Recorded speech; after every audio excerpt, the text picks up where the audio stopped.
SV6 news కు స్వాగతం. ముందుగా హెడ్లైన్స్. ముంబై ఉగ్రవాది నుండి త్రుటిలో తప్పించుకున్న అస్సాం సీఎం. బీసీల రక్షణ కోసం ప్రత్యేక చట్టం, సీఎం చంద్రబాబు కీలక నిర్ణయం.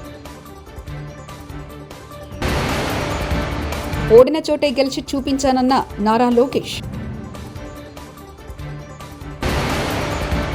రేవంత్కు బీజేపీ ఎంపీ సపోర్ట్, కేటీఆర్ సంచలన ఆరోపణలు.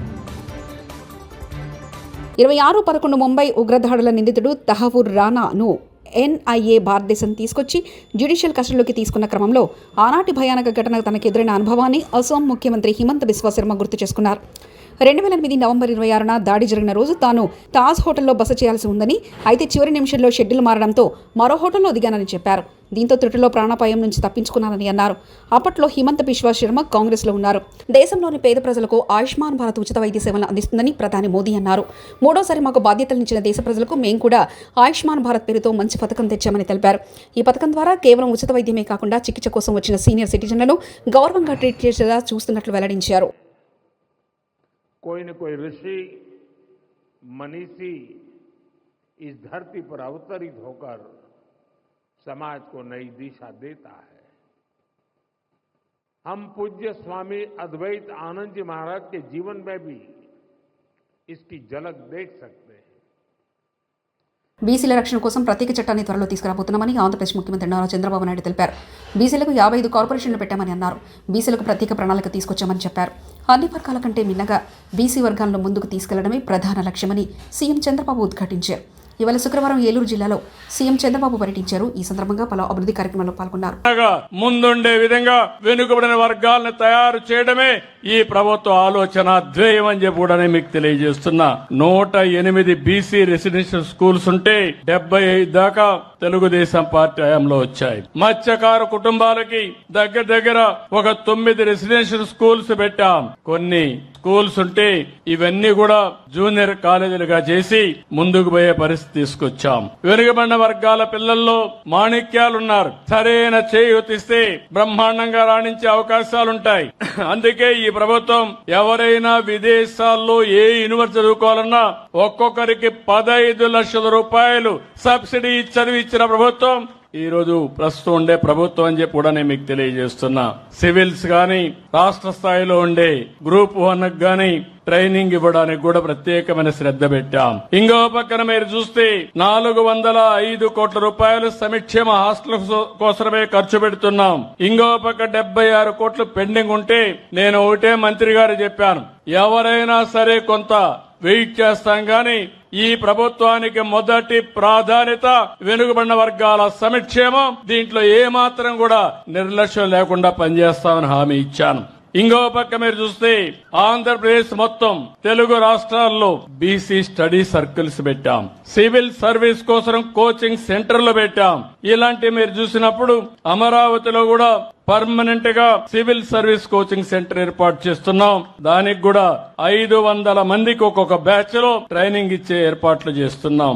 రేపు డిఎస్సి వస్తుంది. డిఎస్సిలో ఎక్కువ మంది బీసీలు పాస్ కావడానికి ప్రత్యేకంగా 5,720 మందికి శిక్షణా కార్యక్రమాలు పెట్టి వారికి ఎక్కువ ఉద్యోగ అవకాశాలు కల్పిస్తాం. మంత్రి లోకేష్ పాల్గొని రత్నాల చెరువు, మహానాడు గ్రామాలకు చెందిన 1030 పేద కుటుంబాలకు శాశ్వత ఇళ్ల పట్టాలను పంపిణీ చేశారు. అంతకుముందు మంత్రి లోకేష్ మంగళగిరి ప్రజలను ఉద్దేశించి మాట్లాడారు. కొన్ని నిర్ణయాలు మన జీవితాలను మార్చేస్తాయి. 2019లో నేను ఒక నిర్ణయం తీసుకున్నా, అదే మంగళగిరి నియోజకవర్గంలో పోటీ చేయాలని. వాస్తవంగా నాకు మంగళగిరి ప్రజలతో పెద్దగా పరిచయం లేదంటూ మంత్రి చెప్పారు. 21 రోజుల ముందల తెలుగుదేశం పార్టీ అభ్యర్థిగా మీ ముందల నుంచున మీరు ఎదుర్కొన్న సమస్యలు నేను తెలుసుకోలేకపోయాను. నేనేంటో మీకు అర్థమవలేదు. ఎన్నికలు అయిపోయినాయి. 5,300 ఓట్లతో నేను ఓడిపోయాను. మొదటి రోజు బాధ కలిగింది, ఆవేదన కలిగింది. కానీ రెండో రోజు నుంచి ఆ బాధ, ఆవేదన నాలో కసి పెంచింది. మంగళగిరి ప్రజలకి మంచి పనులు చేయాలా, తిరిగి వాళ్ళ మనసు గెలుచుకోవాలని ఆనాడే నేను నిర్ణయించుకుంటాం జరిగింది.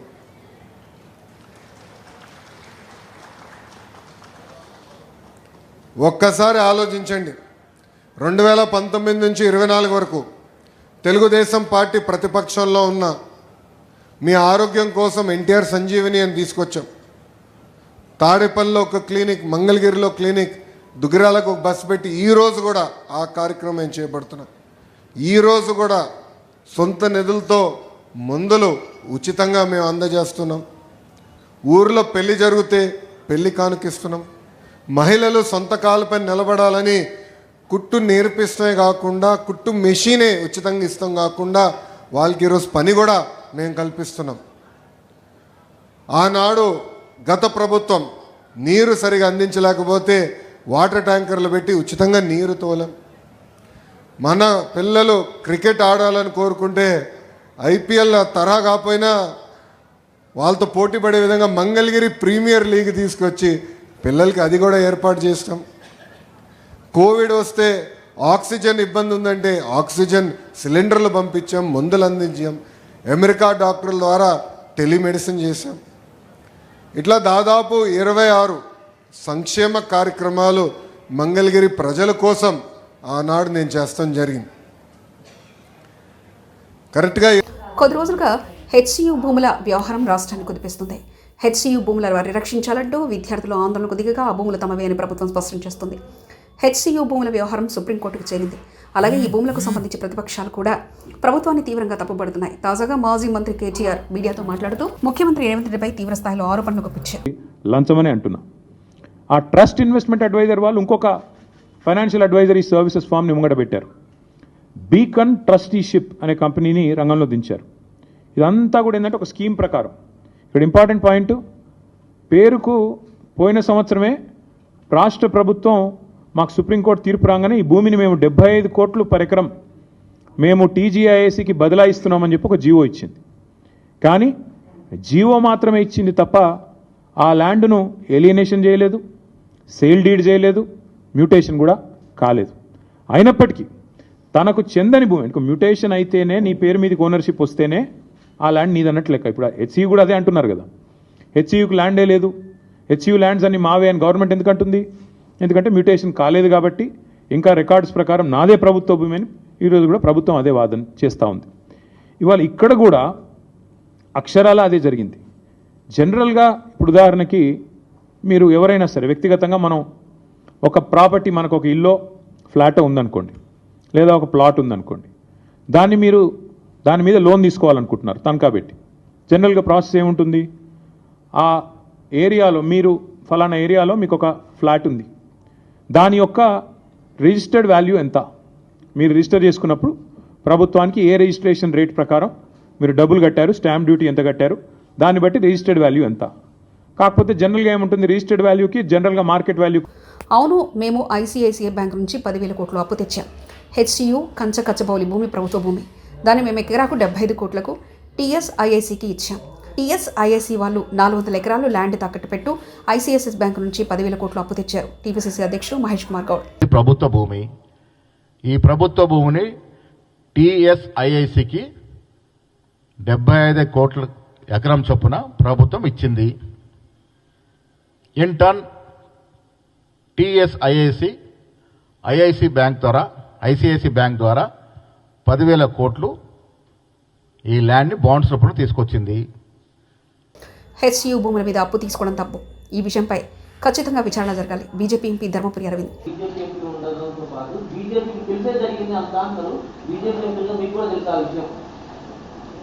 ఎక్కడ తాకట్టు పెట్టిర్రు? ఏ బ్యాంకు?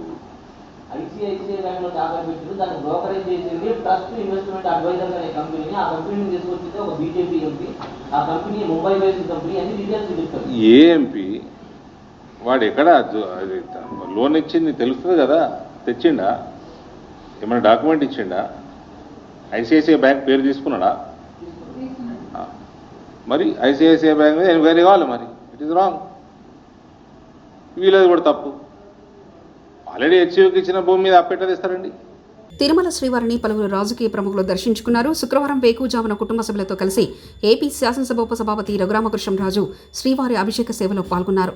ఆయన వెంట చిత్తూరు ఎమ్మెల్యే గురజాల జగన్మోహన్ ఉన్నారు.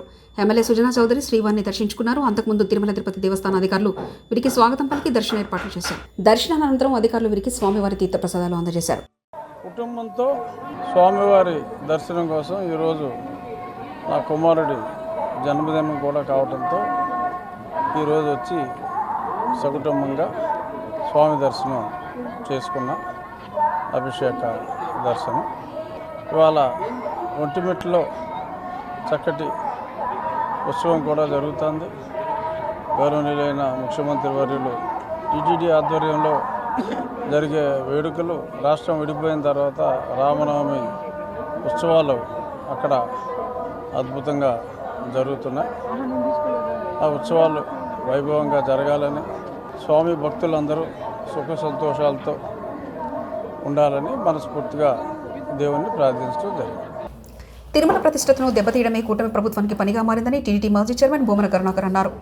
తిరుమలలో గోశాలలో ప్రస్తుతం దారుణమైన పరిస్థితులు నెలకొన్నాయన్న ఆయన గత 3 నెలల్లో గోవులు మరణిస్తున్నా ఆ సంగతి బయటకు రానివ్వడం లేదని సంచలన ఆరోపణలు చేశారు. శుక్రవారం తిరుపతిలో ఆయన మీడియాతో మాట్లాడుతూ తిరుమలలో పాప ప్రక్షాళన చేస్తామని కూటమి ప్రకటించింది. కానీ ఇవాళ జరుగుతుందేంటి? టీటీడీ గోశాలలో అమ్మ కంటే అత్యంత పవిత్రమైన గోవులను చూస్తారు. కానీ తిరుమల గోశాలలో 3 నెలల్లో 100కు పైగా గోవులు మృతి చెందాయి. మూగజీవాలు దిక్కుమొక్కు లేకుండా మరణిస్తున్నాయి. కనీసం చనిపోయిన ఆవులకు పోస్ట్ మార్టం నిర్వహించలేదంటూ వ్యాఖ్యానించారు. పాలనలో ఆలోచన చేసి 550 ఆవులని రైల్వే మంత్రితో నేరుగా ఆనాటి అధికారులు చర్చించి రైల్వే వ్యాగన్ల ద్వారా వాటిని ఇక్కడికి తరలించి వాటిల సంరక్షణ కోసమని పెద్ద ఎత్తున మేము కార్యక్రమాలు చేస్తే ఆ ఆవులకు పుట్టిన దూడలు, ఆ ఆవుల దుస్థితి ఈ రకంగా ఉన్నది. మా పాలనలో రోజు 1500 లీటర్ల పాలు సమీకరించే పరిస్థితి ఉంటే ఈ రోజున 500 లీటర్లు కూడా కొండకు తరలి వెళ్లటం లేదు గోశాల నుంచి. ఇది పరిస్థితి. అక్కడున్నటువంటి అధికారుల పర్యవేక్షణ పూర్తిగా పోయింది. లేగదూడలను పట్టించుకునే రాజకీయాల్లో డ్రామాలాడాలంటే చంద్రబాబును మించిన వారు లేరంటూ వైఎస్ఆర్సీపీ నేత మాజీ మంత్రి పేర్ని నాని మండిపడ్డారు. లింగమయ్య కుటుంబాన్ని పరామర్శించడానికి వెళ్తే వైఎస్ జగన్ మీద విమర్శల. చంద్రబాబు సంస్కారం ఏంటో రాష్ట్ర ప్రజలకు బాగా తెలుసంటూ ఆయన వ్యాఖ్యానించారు. శుక్రవారం తాడేపల్లిలోని వైఎస్ఆర్సీపీ కేంద్ర కార్యాలయంలో పేర్ని నాని మీడియా సమావేశంలో మాట్లాడుతూ వెన్నుపోటు రాజకీయాలు కాదు, ప్రజలు అధికారం ఇవ్వాలని వైఎస్ జగన్ చెప్తున్నారు. స్థిరమైన బలపైన అభిప్రాయం ఉన్న నాయకుడు వైఎస్ జగన్ అని పేర్ని నాని పేర్కొన్నారు. వైఎస్ఆర్సీపీ కార్యకర్తల ఇళ్ల మీద పడి కూటమి నేతలు హింసకు పాల్పడుతున్నారు, హత్యలకు కూడా తెగబడుతున్నారని ఆయన ఆగ్రహం వ్యక్తం చేశారు. చంద్రబాబు నాయుడు గారు మాట్లాడే భాష, ఆయన సంస్కారం, జగన్మోహన్ రెడ్డి గారు ఏనాడన్నా ఆ రోజు కనుక ఈ గడిచిన ఒక 10 రోజుల క్రితం మీరు కానీ లేదా మీరు ఏర్పాటు చేసుకున్నటువంటి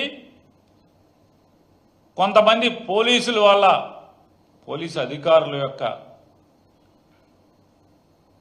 తీరుతెన్నులు, వాళ్ళ బాధ్యతారాహిత్యమైనటువంటి కొద్దిమంది పోలీసుల చర్యల వల్ల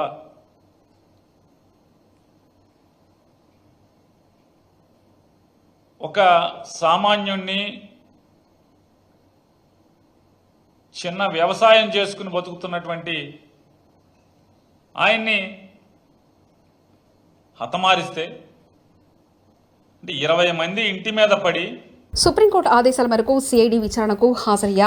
నాకు తెలిసిన పూర్తి సమాచారాన్ని సిఐడి అధికారులకు అందించా. టీడీపీ నేత ఇప్పటి స్పీకర్ అయ్యన్న పాత్రుడు గతంలో అసభ్యకరంగా జగన్మోహన్ రెడ్డిని దూషించారు.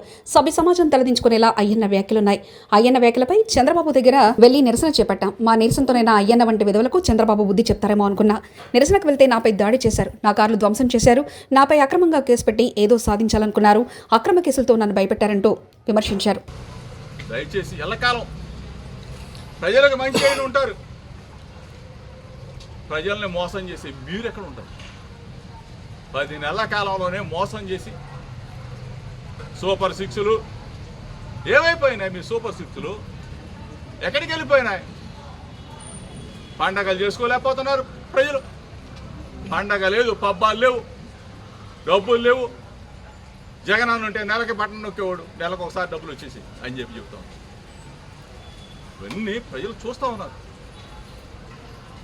పాత్రికేయ మిత్రులు, పాత్రికేయ అధిపతులు ఇంకా కడుపు మనదగల మారేలా ఇష్టం వచ్చినట్టు రాతలు, కారు కూతలు. దయచేసి మీకు చెప్తా ఉన్నాను.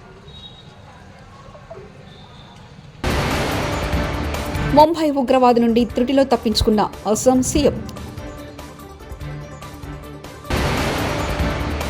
బీసీల రక్షణ కోసం ప్రత్యేక చట్టం, సీఎం చంద్రబాబు కీలక నిర్ణయం. ఓడిన చోటే గెలిచి చూపించానన్న నారా లోకేష్. రేవంత్కు బీజేపీ ఎంపీ సపోర్ట్, కేటీఆర్ సంచలన ఆరోపణలు. ఇవి బులెటిన్ విశేషాలు. చూస్తూనే ఉండండి SV6 న్యూస్.